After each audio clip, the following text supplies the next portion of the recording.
Shalom, salam sehat. Kita berjumpa lagi untuk bacaan Sekolah Sahabat kita hari ini di tanggal 11 Agustus dengan judul Menjadikannya Praktis. Penjelasannya, untuk mengampuni saya harus mengakui bahwa saya telah terluka. Ini bisa sulit untuk dilakukan karena kita kadang-kadang lebih cenderung mencoba mengubur perasaan kita daripada menyelesaikannya. Mengakui perasaan kebencian yang tidak kristiani dan bahkan marah di hadapan Allah tidak apa-apa. Kita melihat ini sering diungkapkan dalam Mazmur. Saya merasa bebas untuk memberitahu Tuhan bahwa saya tidak suka dengan apa yang terjadi atau bagaimana saya diperlakukan. Dan itu membuat saya sedih atau marah atau keduanya. Dalam kisah Yusuf kita melihat dia menangis ketika dia melihat saudara-saudaranya lagi dan menghidupkan kembali beberapa perasaan masa lalunya. Apa yang diceritakan oleh pernyataan Yesus di kayu salib tentang waktu pengampunan? Bacalah Lukas 23 ayat 34. Ayat ini menjelaskan bahwa Yesus memohon pengampunan kepada orang-orang yang menyakitinya.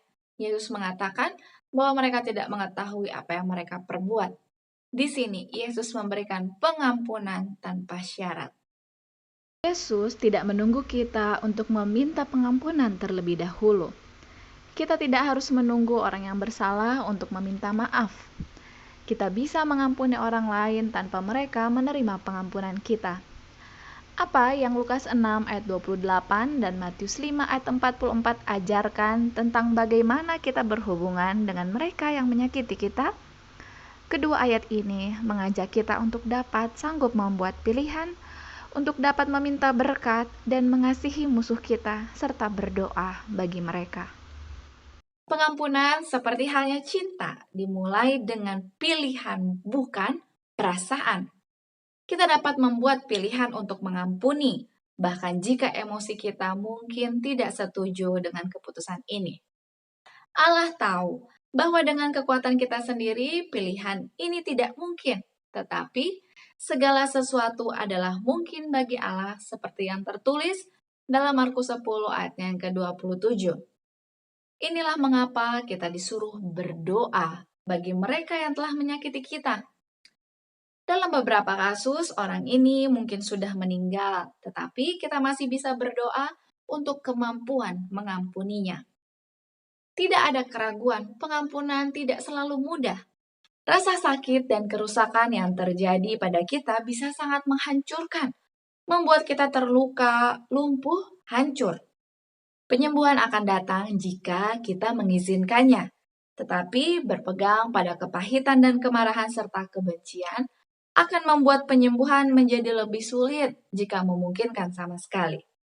Salib adalah contoh terbaik dari apa yang harus dilakukan Allah sendiri untuk mengampuni kita. Jika Tuhan dapat melaluinya bagi kita, meskipun Dia tahu bahwa begitu banyak yang akan bagaimanapun menolak Dia, maka kita tentu dapat belajar untuk mengampuni juga. Siapa yang perlu Anda ampuni? Jika bukan demi orang itu, maka untuk Anda sendiri. Setelah sering kali berdoa, saya mendapati salah satu fungsi doa, bahwa doa sebenarnya merubah saya. Bahwa doa membuat saya berbeda dari pribadi saya yang sebelumnya. Tuhan ingin agar saya terlebih dahulu mengampuni orang itu. Karena kita tidak dapat membuat orang itu memilih dengan sendirinya. Tapi kita dapat mengatur pilihan kita. Tuhan mau agar kita mengampuni.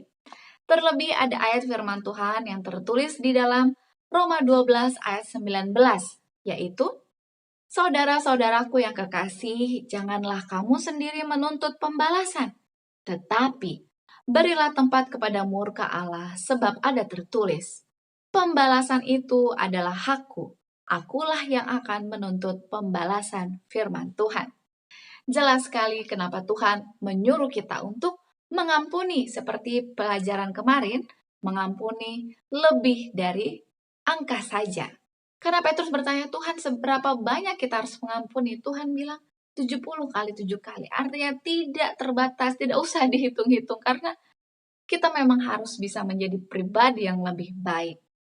Karena Tuhan tahu bahwa bagian kita adalah menuruti firman Tuhan. Tuhan akan melakukan bagiannya.